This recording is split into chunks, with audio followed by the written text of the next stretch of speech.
Glenda's in town. You're muted, Glenda. You're muted. You need to take your off mute. You can either click on the, there you go. Good morning. Hi, how are you? Good. How you doing? Great. Yeah. It's about time I get back on. Well, listen, it is. I've been listening a lot, taking in all the knowledge you guys give us. What are you learning? A lot. The correct way of doing it. Pardon me? Be specific. What are you learning? Oh, it's just everything combined together, The Okay. learning is out there, but people got to reach for it, Yep. You got to reach for it to get the knowledge. That's Absolutely. the only way to do it. And I Don't think it's great. You and Denny. Yeah. Oh, thank you. Thank you. Don't forget, guys, if your name shows up as Sherry and you're a dude with a goatee, I'm pretty sure your name's not Sherry. And you know what? If your name shows up as Sherry and your name isn't Sherry, go ahead and change it so we all know who you are. Thanks, Jacob. All right, so Jacob, are you with Austin and Houston also? I'm with Sandra in Houston. You with Sandra Marconi? That's correct. I got to be careful. This is being recorded. I don't want her to hear anything about what I would say. Awesome. Awesome. Arne, welcome. Good to see you. So Denny is traveling today. I don't think we're going to have him. I just got a text from him. Have fun. All right. I'm not going to tell you what he said. I'm just going to tell you that he's having a good time. So, all right, Arne, we'll bring the pain. What are you having a problem with?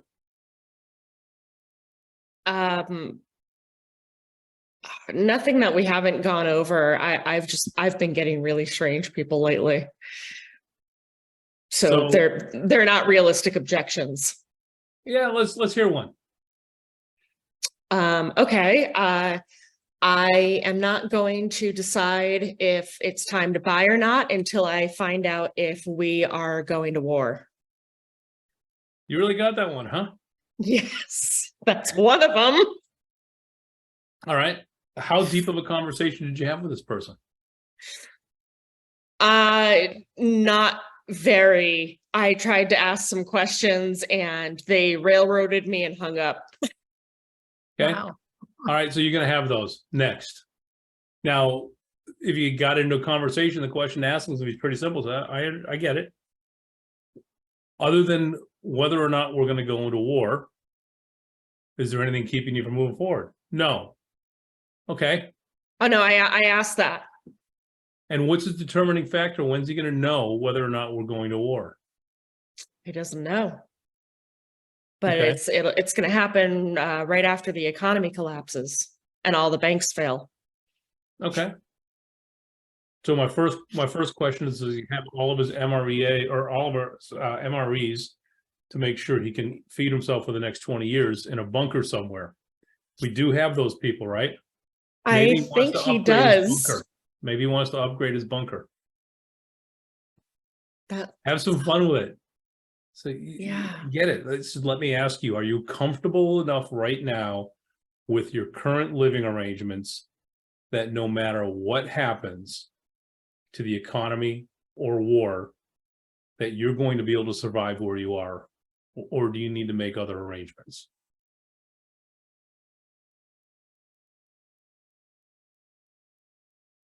Because somebody who's that paranoid, he's either already thought of everything, or that question is going to bring a lot of pain, which is what you want to do, right? Mm-hmm. Yeah, that's your specialty. So if he says no, everything's good, it's awesome. What's your address? Because I know where I'm coming to hang out. Bless you. Thank you. He's not gonna. Yeah, so you're gonna have those. Yes. Occasionally. Yes. That means you're talking to enough people. If you're finding that guy, you're talking to enough people. Pro tip of the day, guys, if you don't get those crazy objections, like I'm waiting to figure out if we're going to war and the banks are going to collapse. If you're not finding those people, you're not talking to enough people. Make sense? Yeah. All right. What else you got? That was an easy one. You got to have others, Arne. What about the guy sitting on the fence? The one from a few weeks ago, Let's do that one. they just, Oh no, I'm the guy sitting on the fence. You're the agent. Let's have that conversation. okay.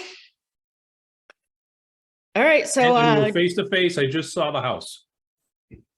all right, All right. so what's your objection? You don't know yet. You haven't asked me if I want to buy it. Okay, so John, what do you think? You want to put an offer in on this home? You know what, Arne? I'm on the fence right now. Here's what I'm thinking. I'm thinking that interest rates are going to come down and prices are going to come down. We're coming into an election year, and I just really think that the government is going to do something to make us all think that everything is really good. And I think I'm going to have a better opportunity in a few months. Okay, so other than that, is there anything else stopping you from moving forward? No, that's it. So let's get through the next few months and see what happens. Okay, so if this house isn't on the market in the next few months, and you said you really loved it, what how are you gonna feel? There'll be others. Okay, all right. So remind me again, what's important to you about moving? Well, I just figured that it was time to get a little bit bigger place. And why do you want a bigger place? You know, it's just I'm a pack rat and I'm accumulating junk.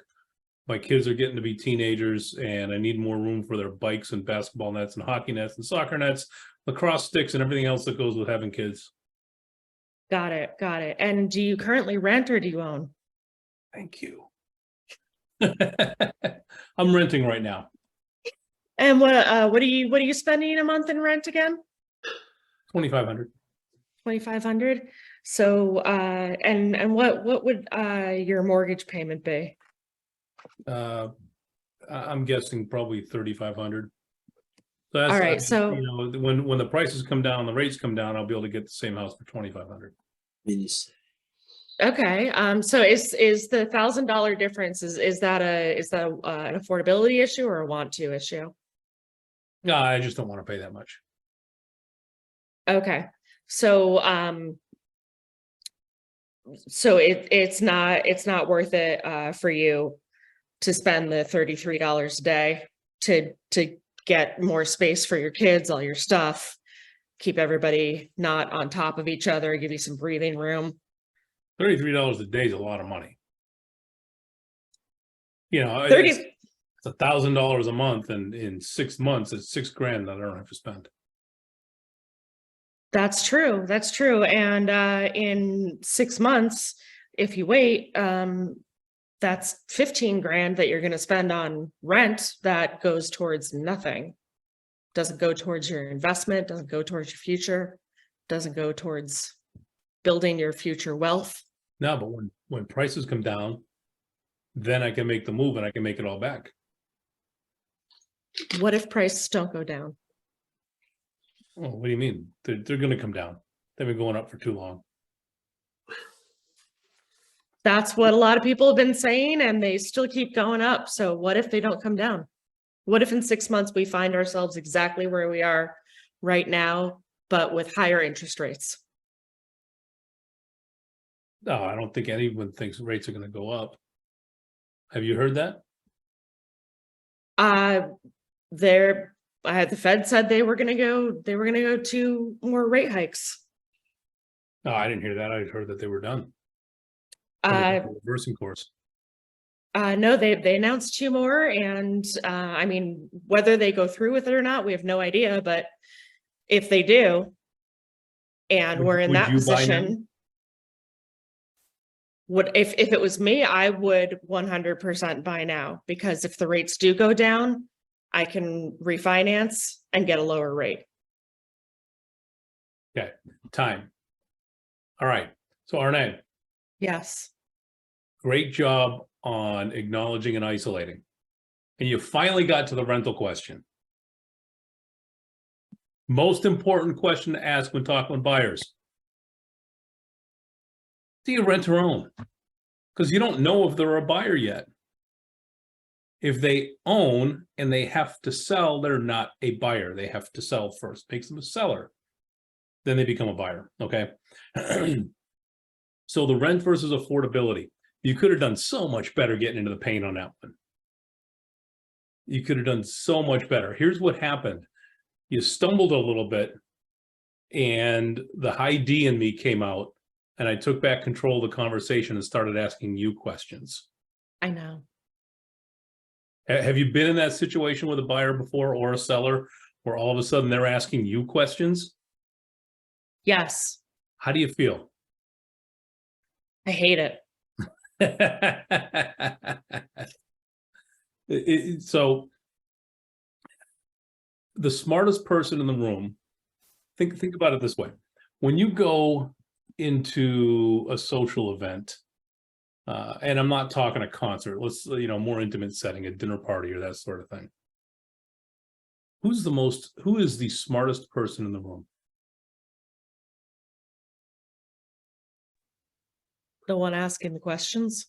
The one who asks the most questions. Think about the last time you've been in that situation. You just sit there and you're at awe at how awesome this person, they're so smart, they're so caring, and all they did is ask a couple questions. You did 90% of the talking. Yet that person, the perception of that person, they get me, they understand me, they listen to me. Yeah, because they asked questions. They also controlled the situation. So, and there's nothing wrong with controlling the situation. It's just that when you're meeting with clients, you have to control the situation. Mm-hmm. So some of the pauses that you had are going to give an opportunity for somebody to stick a wedge in there and try and take that control back.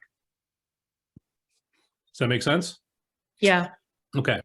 Now, breaking down the $1,000 a month difference. I was a renter who was willing to spend $1,000 a month more than I'm spending now. Mm-hmm. That doesn't happen very much, does it? No. All right. So what are some of the ways that you could further that conversation with me willing to spend more per month? Because if I'm willing to go from 2,500 renting to 3,500 owning, it's not an affordability or a desire. I've already made the decision to spend more.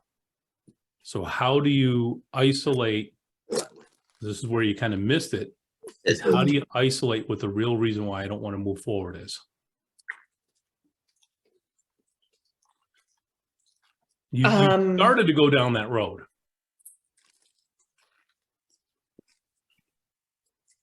More questions, but the thing that tripped me up was you said I don't really want to spend that if I don't have to.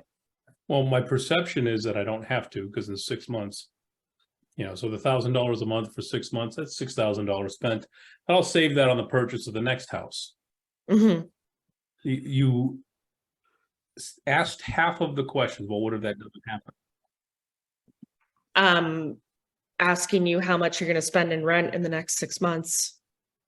Okay. Well, I mean, I told you that instead. Yeah. How can you get me to think about the logic behind that? Now, one thing is what's more important to you? The rate or the price? And typically A/B questions and yes, no questions aren't good. However, this was a double objection. Mm-hmm. So Arne, if you reverse the roles, Arne, if you could solve one of those, what's the most important to you, the rate or the price? The rate. Okay, tell me more about that. Why is the rate the most important? It seems to keep going up, and I can't. If it keeps going up, it's going to price me out of buying. Okay, and what will this, by the way, guys, this is where those 5 questions come in, because I could throw a mic drop question right now and it won't be effective. So Arne, if rates do keep going up, which seems to be your fear, if rates keep going up and you're priced out in 6 months from being able to buy, what will happen to you and your family? What's that look like? Oh, nothing. We just stay where we are. How do you feel about that? It's not the best option, but I mean, at least, it's the secure option because we know we have a place, we know how much we're going to pay. Okay. And Arne, when's your lease up? We just re-signed a couple weeks ago, so we Okay. have about 12 months. Okay, good. I love that. And your landlord would let you out of the lease early? Or else you wouldn't be Yeah. looking? Okay. Why is that? Do you think they'll raise the rent when you move out? Probably. I mean, everybody's raising rent. Right. By the way, you just swallow the hook. You just swallowed the hook. Yeah. So Arne, when you signed your lease, were you paying $2,500 a month last year, or did your rate go up a little bit? It went up. Okay. How much? 300 a month. 300 a month. Wow. Mhm. Arne, I can't tell you whether rates are going to go up or down. I can't tell you whether the prices are going to go up or down. If I knew that, we wouldn't be having the conversation. I'd be on a beach somewhere because the smartest man in the world. Nobody can answer that question. Here's what I can tell you. You buy now, your principal and interest is never going up. It can go down, but it will never go up. Is more important. Okay. All right. What does that look like if you know for the next 10 years, the next 15 years, that your payment is never going to change? Forget it. It looks a lot less stressful. Why the price was more. If it looks less stressful, it probably is less stressful. And if it's less stressful, why wouldn't you do it? Well, what if they go down in the next 6 months? Great. Refinance and do a lower rate. You have control. Right But now, what if you I don't have overpay? control. What if I overpay for the house? What if the prices go down too? How long do you plan on living in the home? About 4 or 5 years. Okay. So if prices go down next year or the year after, does that really affect you? Well, if I want to resell, Oh, you're talking 4 or 5 years down the road. mhm. If they go down any time between now and the day you need to sell, does that matter? Well, yeah, because then I'm losing money. You only lose if you sell. Here's what I can guarantee you. You lose when you rent. Every single month, your landlord's getting that rent check, and guess what he's doing? Winning? He's winning. He's getting rich. Guess who's Yep. making him rich? I am. So what's the right decision? We should put an offer in on this house. And that number is? Full price. You made it easy. You could have offered 500 on a $750,000 house, and we had a whole nother discussion. I know. Number is 250. Awesome, love it. At least you got off with you jumped in head first into nothing. I came up with an analogy offering 250 on a 750 house. Anyhow, did that flow make sense, guys? The only, So much. yeah, the only unknown is, and then this is what I struggle with, is what's the difference that she's paying in rent versus housing, and if the difference of that number is really worth the risk if housing prices should go down. So there's a few factors in that. You're guaranteed to lose renting. All the money's gone. You can use any mic drop comment you want in that point. All that money is gone forever. You never see a penny of it back. Okay. All right. If prices go down, one of the questions is how long do you plan on living in the home for? That's why I asked it. If they say 2 years, guess what? They might not be a good candidate for owning. Might not. A great question to that would be, okay, you plan on living it in 2 years. So when the 2 years are up, do you plan on selling the home, or do you plan on using the home to continue to build wealth for you and your family? The only thing is, if the interest payments are the same as the rental payments, then the interest payments are going to the garbage just as much as the rental payments are going into the garbage. Obviously, there's a tax advantage, but that's a whole separate conversation. It is a whole separate conversation. However, it is the reality.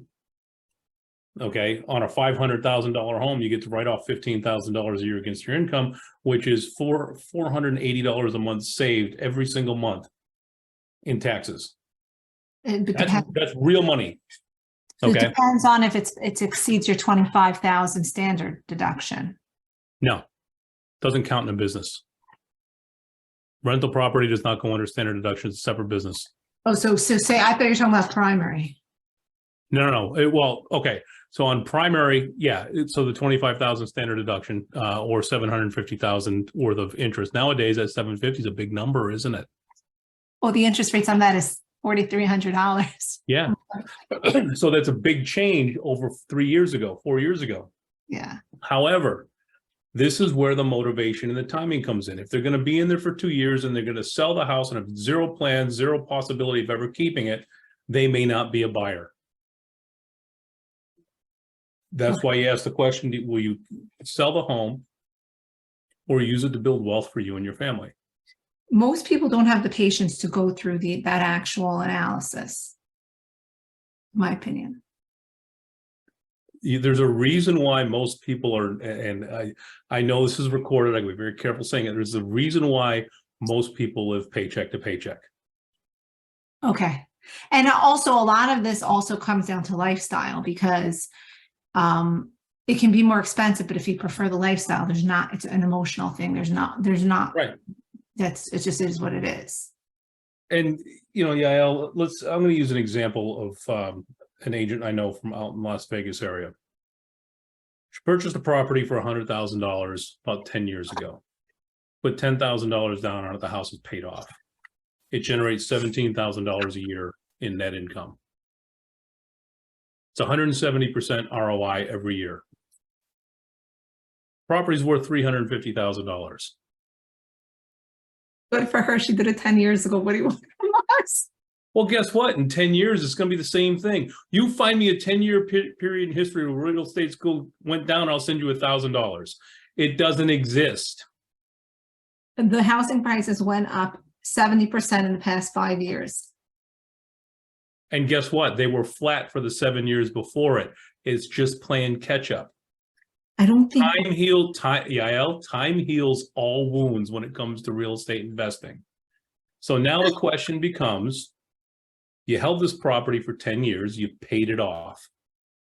What do? You're making 170% return. By the way, this is a real story, guys. This is what you use with those buyers. This person bought the house, $10,000 down. You could be $1 million house and $100,000 down. In 10 years, it's paid off with the renters. The numbers work. Doesn't matter where the decimal point is. 10 years, it's paid off. What do? It's now worth 3.5 times what you paid for it. Here's a great problem. You're getting 170% return on your existing initial investment, but you're only getting 4.9% return on your equity. Do a home equity line of credit with TD Bank on your investment property. And then A home equity line of credit is a good option, and you go buy another house. And that's what this person elected to do after deciding not to 1031. 1031s, you just sell it, and I got to go buy another $350,000 house. Why don't you just take half the money out, go buy another $350,000 house? In 10 years, both of those will be paid for, and at 4% a year, which is a typical real estate appreciation over a 10-year period, you now have $1.3 million in real estate after 20 years that you paid $10,000 for. This is how people get wealthy. And this is where we as real estate agents forget to talk to people about, because we take the easy route. We think there's an easy button for all of these things and don't want to have the difficult conversation that says, when it's time to move, are you going to sell or keep this property to build wealth for you and your family? What's it look like when the buyer says to you, what do you mean? How do I do that? Yeah, I was like, I got nothing, because I can't. No, I'm like, you have to repeat the same 20-minute class. And now I'm saying, go to my YouTube channel and watch my video. So I'll have that 20-minute conversation with people all day, every single day, twice on Sunday. Oh, gosh. All right. No, but then they call you and they want you to analyze every deal for them. And you're like, shoot me, please. Because you're looking at that 20-minute window, you're not looking at the big picture. And it becomes really simple. Analyze the deal. Great. What does it cost? What's your return? Does it fit in the parameters? Yes, buy it. As an investor. Investors are easy. It's not emotional. Your buyer that doesn't sitting on the fence thinking that rates are going to change, Biden's going to go to war. I don't have a big enough treasure chest or war chest in my root cellar that I dug, and I only have 3 years worth of rations. That's the guy you got to be concerned about. That's who RNA had at the beginning before you got on, which led us down this road. So let's do something on the seller side. We're keeping Elizabeth smiling over here. That's good. I see her grinning from time to time. So let's do something on the seller side, Yael. What do you want to do? I don't know. I had 5 appointments, all of them canceled on me. Okay, let's start with that. Okay. All right. How aggravated are you about canceled appointments? Well, I told my husband that I'm just going to have 6 listings at one shot and it's going to all come at the same time. And that's just probably what will. How do you avoid canceled appointments? You don't. You're not in control. Did they can't call to cancel you, or did you call to confirm and they canceled? I call to confirm. Okay. And how did so I call you up, say, yeah, we're on for 4 o'clock today, right? I'll see you then. Well, actually, my son decided that we're going to Buffalo. So I'm not going to be home. And I'm so glad you called me because your card is in my house. Okay. And I wouldn't have had your number. Awesome. So what's in Buffalo? Oh, my grandson. He's in college there. And we're going to go for July 4th. That is so important. You know what? That is way more important than meeting with me. When do you get back? Next week. Excellent. What time next week? Next week is big. It's 7 days. It's 168 hours. So You know, what can I tell you, John? You're a better agent than me. Oh, no. I didn't say that. And it didn't go that way. yeah. So great. Your grandson is more important than me. When do you get back? Next week. Excellent. What day next week? Well, he had a broken Polish accent, so it was really hard to understand. I didn't want to keep saying what. And he kept saying, well, when my son is back, and it was just a very hard, it felt like a language barrier. Okay, I get it. So, will you be back in town Thursday? Yes, yes. Awesome. So how about same time next Thursday? Well, I have to wait for my son to come because I don't know where he's going to be, and he needs to be here when you come.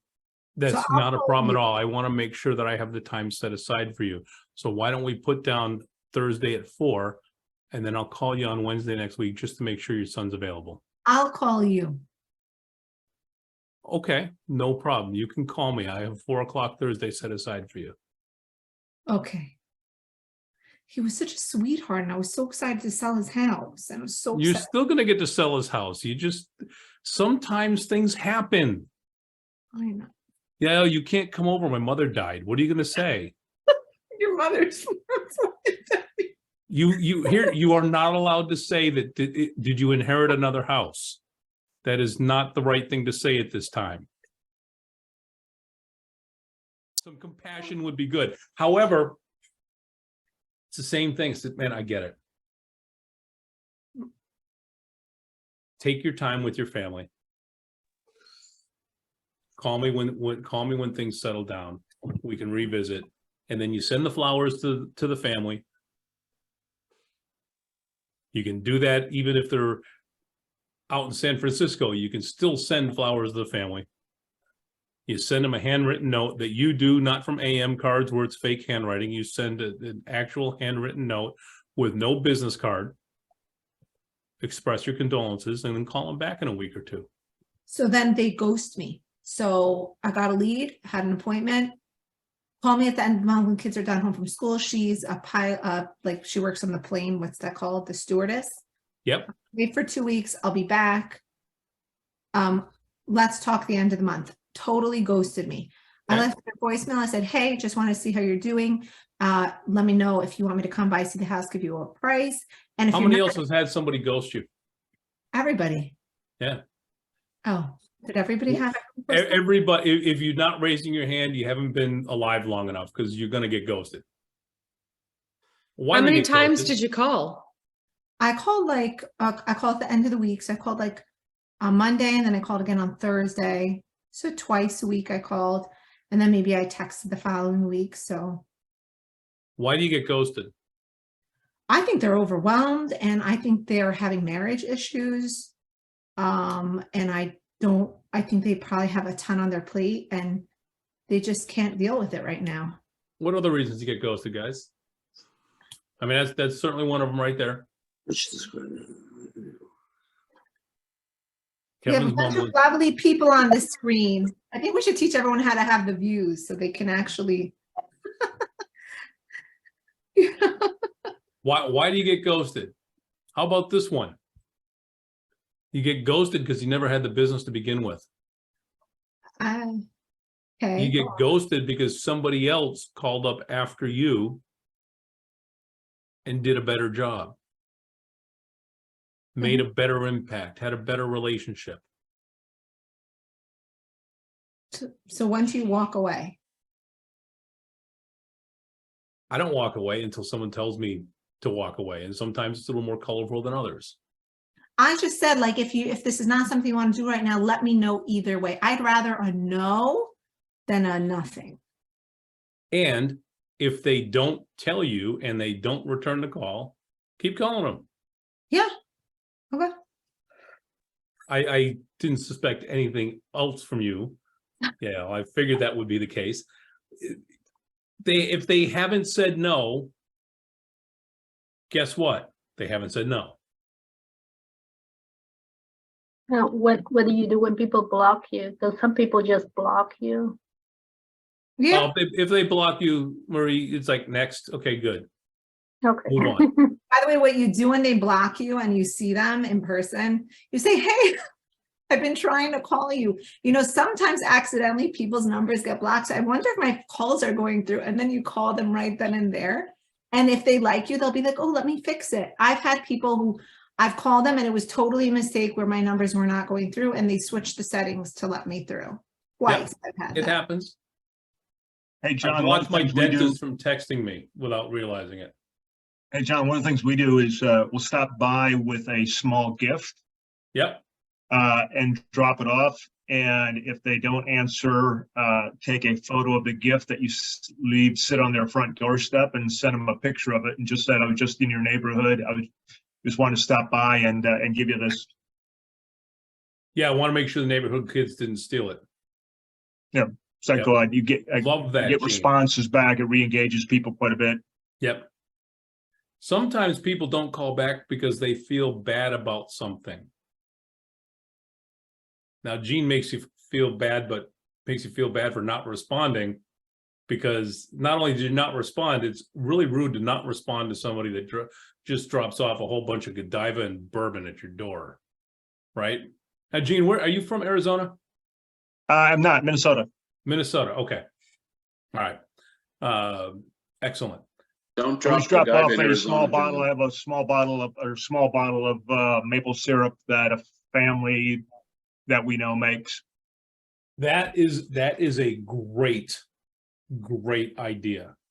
You guys need to write that one down. And it doesn't have to be maple syrup, just something that is unique to your area that shows, hey, I went out of my way.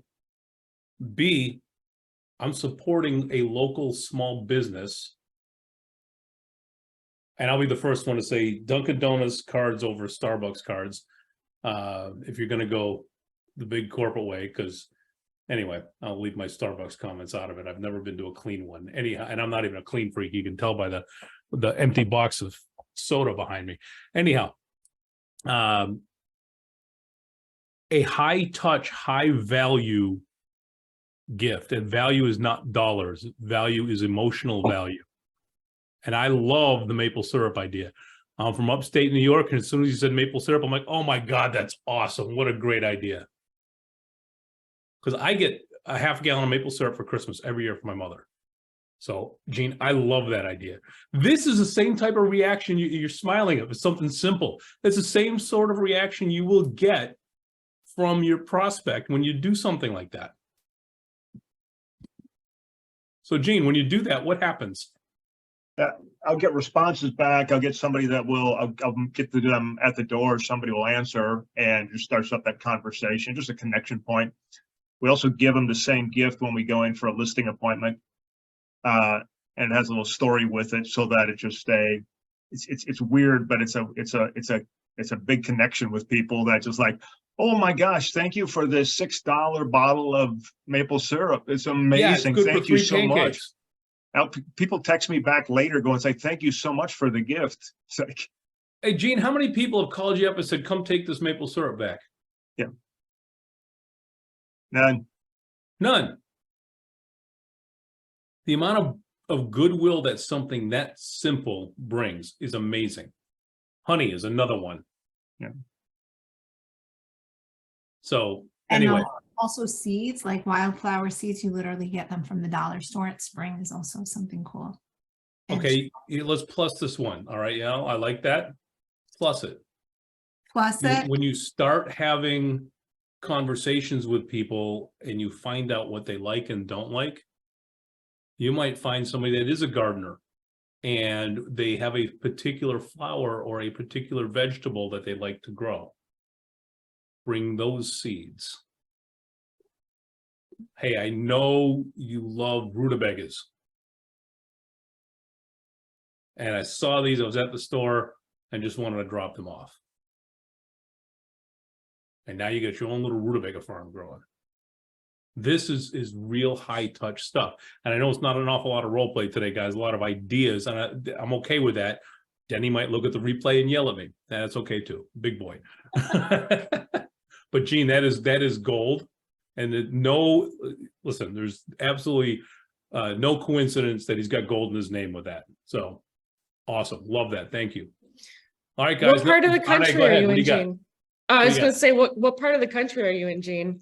The very north part, Minnesota. Okay. Yeah. Yeah, you have to be careful because it does freeze in the wintertime here. It freezes in September there. It freezes in the winter here for about 10 minutes. So Arne, you're not going to find fresh maple syrup in Las Vegas, but there are some things that are uniquely Vegas that you could do. Oh, we've got it. Okay. It's very expensive, but we've got it. Well, yeah, but it's not, you don't, there's no maple trees in Las Vegas. So you don't have a local farmer creating it. And that's what Gene was saying. No. A local artisan creating this. No, no, but we do have a lot of local farmers that create a variety of honeys that are amazing. Love that. Yeah, I go to their farmers market every summer and stock up on honey. And now you're going to ease the pain with some of your prospects using some of their honey. You can listen, I love your honey. I've been eating it for years. I'd like to share this with some of the people that I'm working with. Can I buy it in volume? Is there any sort of discount if I buy it in volume? I always forget about that. Save some money while you're at it. Okay. This is, by the way, guys, this really isn't objection handling, and yet it is, because it's a lot harder to have a serious objection with somebody that has just done something really good for you.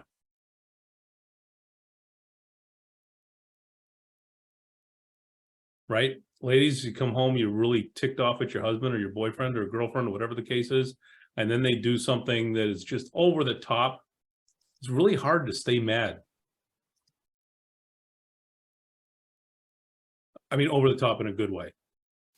It's really hard to stay mad. So another seller objection. Yes, Louise, the law of reciprocity works. I really hope you're not driving your cameras off, which usually means you're driving. Driving and typing don't work well together. Another seller objection. What are you guys hitting? What are you seeing?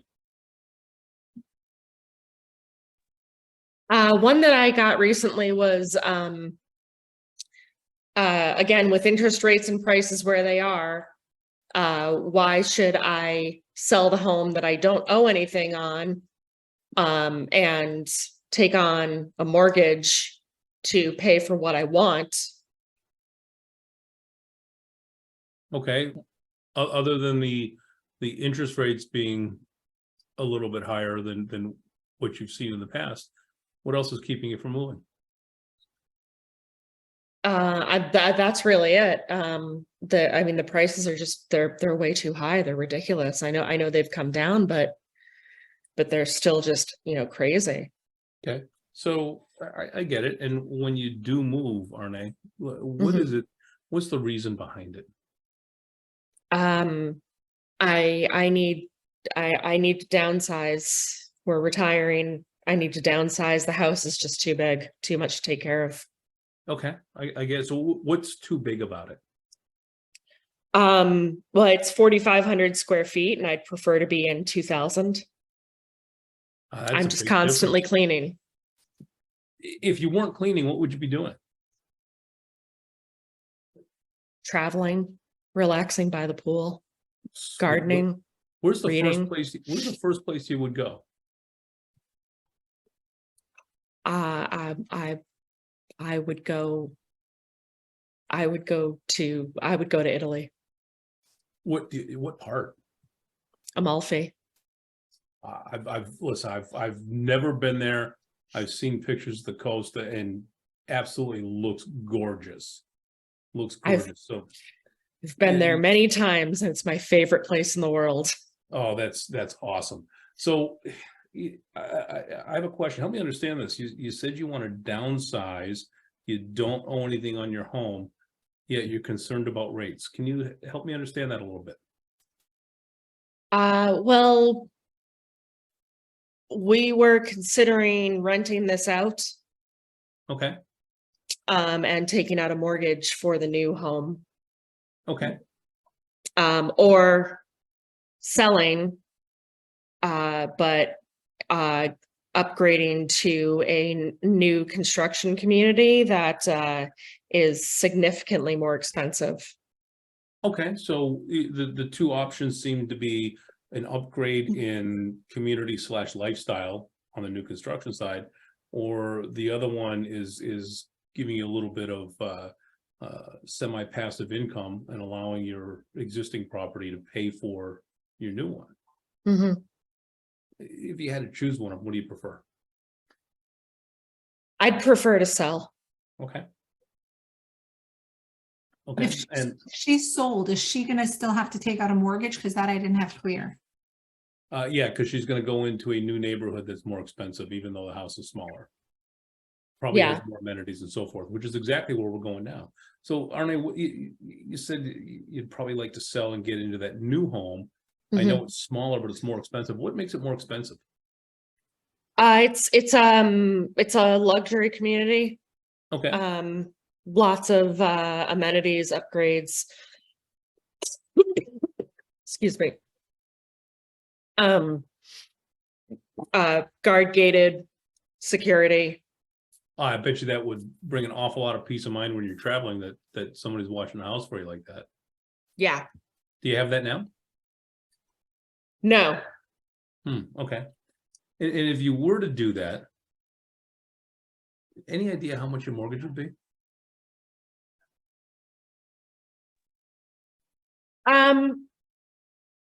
Probably about an additional $3,000 a month. 3,000 a month. Okay. And would, if you had a mortgage of $3,000 a month today, would that prohibit you from being able to do all the traveling that you want to do? No, no, we have a good retirement account saved up for Okay, this. all right.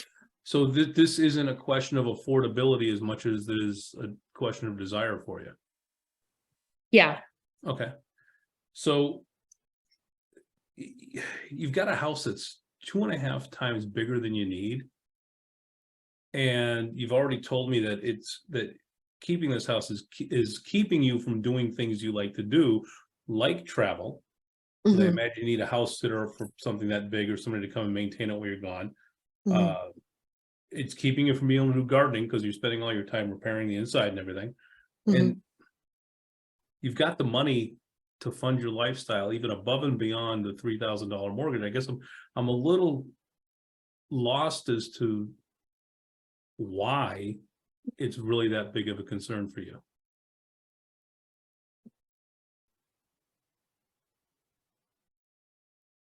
Sorry.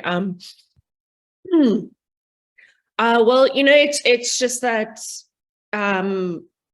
we do have the money, but if, the interest rates are so high and the prices are so high that, we have to pay this much in a mortgage, we don't want to spend all of our retirement account on mortgage payments. Well, what would your mortgage have been at a rate you're more comfortable with?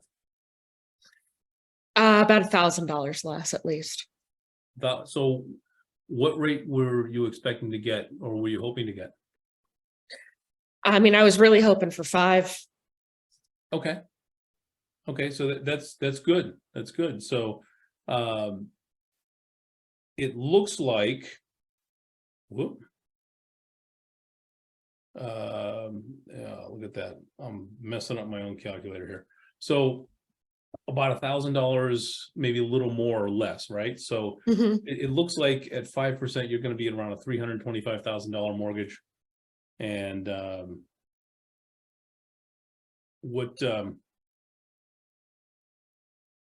numbers aren't calculating for me because it's 7%. It's only 2,200. Mhm.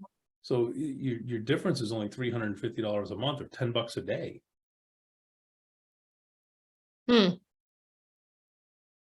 Gonna pause for a second. How many sellers don't realize the difference is not as great as they think it is? I mean, to get $1,000 difference on a mortgage payment over between 5 and 7%, that's a massive mortgage. So either she's going into a community that she sells her $700,000 house and has to spend $4 million, or she doesn't really know where she's just making an assumption about the rates. So Arne, it would surprise you to learn that the difference isn't $1,000 a month. It might only be a couple hundred. Yeah, that is surprising. I And- thought it was a lot more. And here's the other thing about that. Did you know that you can always change your rate later? Yeah, that's what we did with this house. Okay. When the rates went down, we refinanced and Okay, that's excellent. And then we paid it off. over time, does real estate go up or down in price? Both. Well, over time, take a long period of Up. time. Yeah, Up. over time it goes up. Yes, it goes up and down, but it's always on a trend up, right? Yeah. Wouldn't you rather buy it now and have the control to change your payment lower as opposed to having a lower interest rate and risking the price being higher? Yes. Sign here, press hard, 3 copies. So only way I can ask that is make that statement in a question. That's the exact scenario I just went through with my sellers and that just bought. And you were able to have that conversation with them? Mm-hmm. And they decided to go through the transaction, right? Yeah, they signed a couple days ago. Good job. Thank you. Hopefully the stuff we've been teaching you here was used to be able to help you work with them to come to that conclusion. Oh, 100%. Good.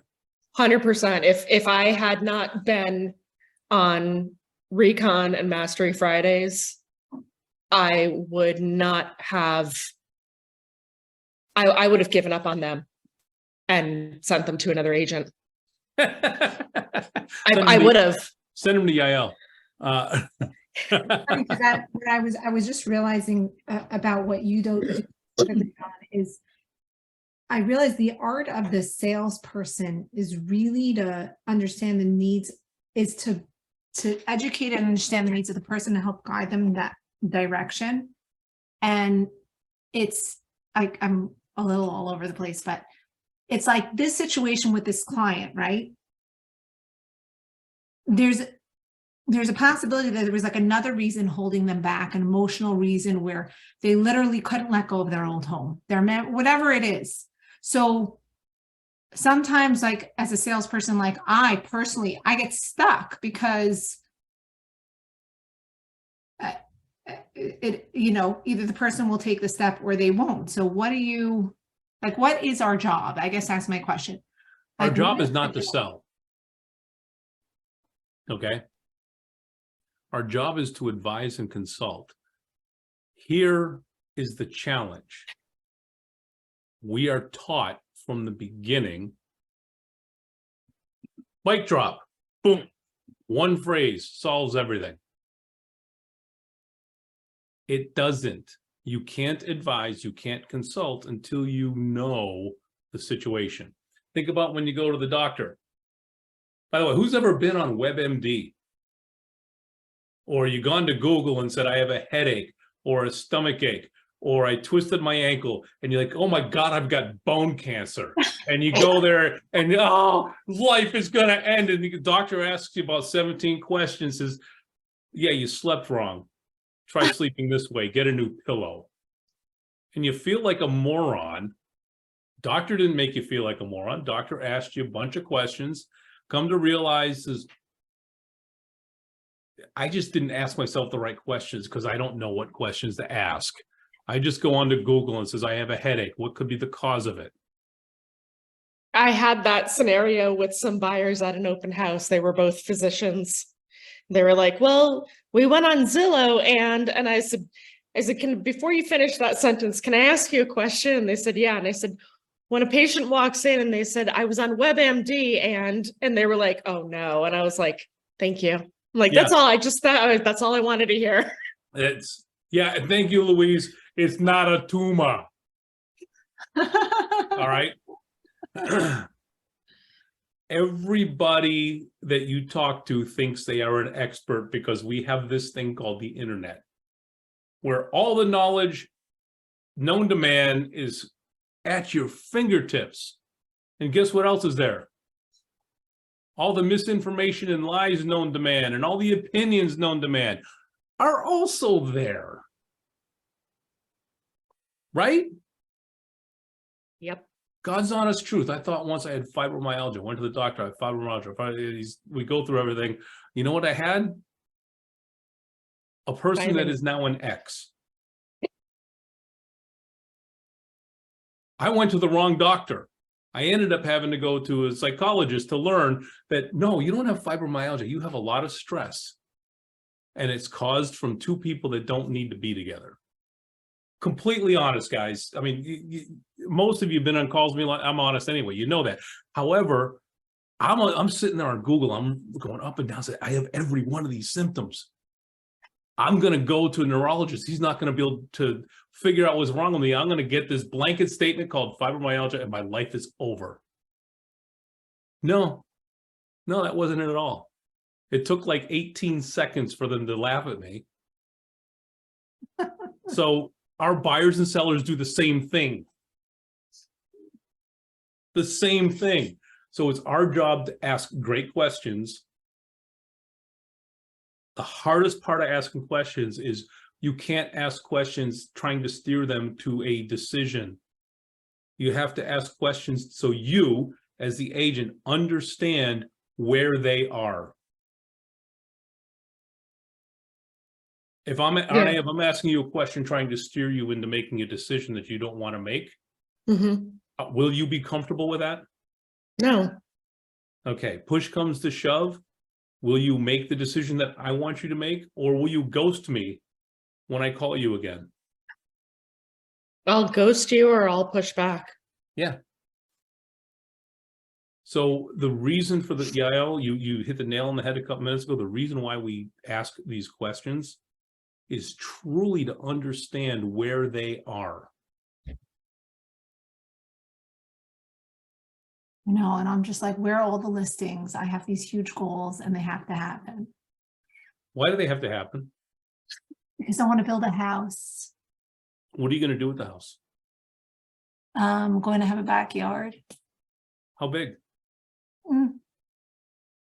I mean, I don't know how big. The lot is 100 by 300, but there's a stream in the middle, so it's like about 100 by 150.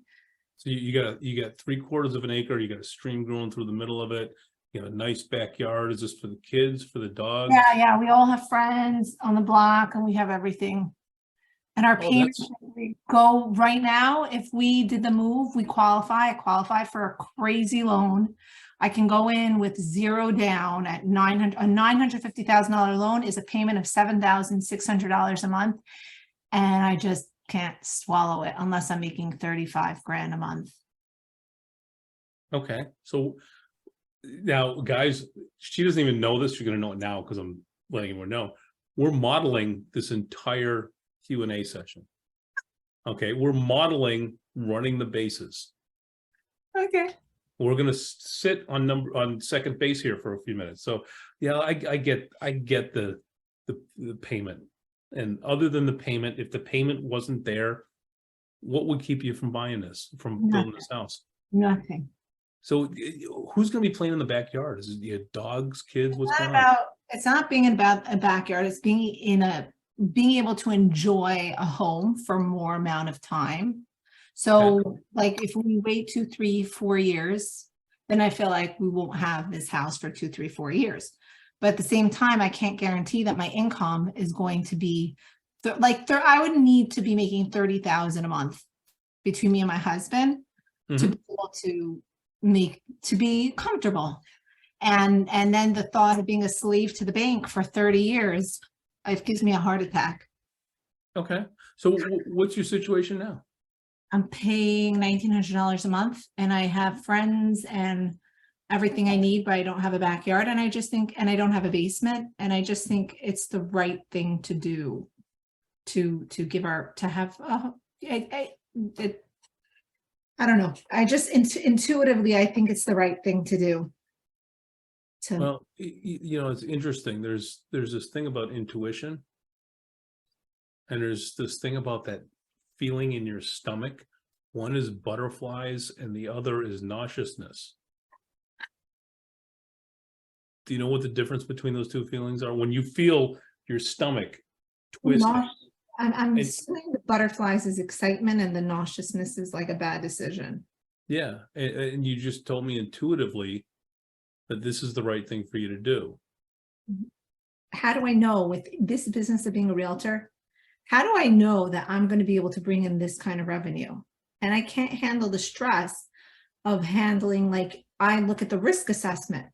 So if you look at, let's say I have other properties that I own, and let's say the tenants don't pay those rents. So let's say I'm stuck with payments of the $7,600 plus $2,000 plus another $2,000. So I would be stuck with debt, like $11,000 a month in debt. Like it's just a lot, in my opinion. Sure, it is. So I guess, yeah, what's more important to you? The basement and the backyard and the quality of life? Or not taking the step forward to be able to provide that? You have all the tools that you need to be able to earn the income to be able to be comfortable. So I guess my question is, why aren't you? I want to see myself at this level for at least a year or two before going ahead, or I want to see myself with a reserve account that's at least, let's say, $100,000. Okay. So you want a reserve account of $100,000. Yeah, and that will take me about 2 years or a year. Or $4 million in sales that you don't have on the books right now. Amen. So if you just went out and found $4 million in sales and put all that money in the bank, you now have that cushion to feel comfortable, and you can move forward as quickly as a month if you decided to do so. My husband keeps telling me that, and that's what I thought for the past year. I said I can make $250,000 commission check in 30 days if I really wanted to. So Like, why don't you want to? it is possible. I guess I'm like, maybe I'm distracted, maybe I'm not focused, maybe I don't know. Maybe I'm not motivated. I don't think I'm not motivated, but I just think you're scared. By the way, this is a real coaching session, guys. This is what happens in these sessions. So we're at the top of the hour, Yael, and everybody else. I have Yael, especially if this was a real thing that you're going through right now. yeah. I want you to read the book, The Mountain Is You by Okay. Brianna Wiest. I actually have not read that book, and I think I've read every single book, so that's exciting. This is a very good one, and you will follow it up with The Big Leap by Gay Hendricks. I didn't read that either. She references it in there, okay? You're going to find in reading The Mountain Is You, the reason why you haven't gone out and did that $4 million in 30 days, because you just said you could do it, is something internal, and you'll find it in that book. That book will get it out of you. Thank you. Thank you. Thank you. All thank right? you. And then figure out how many appointments a day you need to set to get there. I want one a day. I want one appointment a day. I love going on appointments. I have systems in place on the back end. I can take a listing and then do nothing and everything's done. And I love take- going on the appointment, but So take Yeah, five. I'm looking forward to next week. I want to see what you think of the book. no. Oh, I should read the book. Yeah, I'll probably read. All right. I could read it in an hour. We'll see you guys next week. Bye.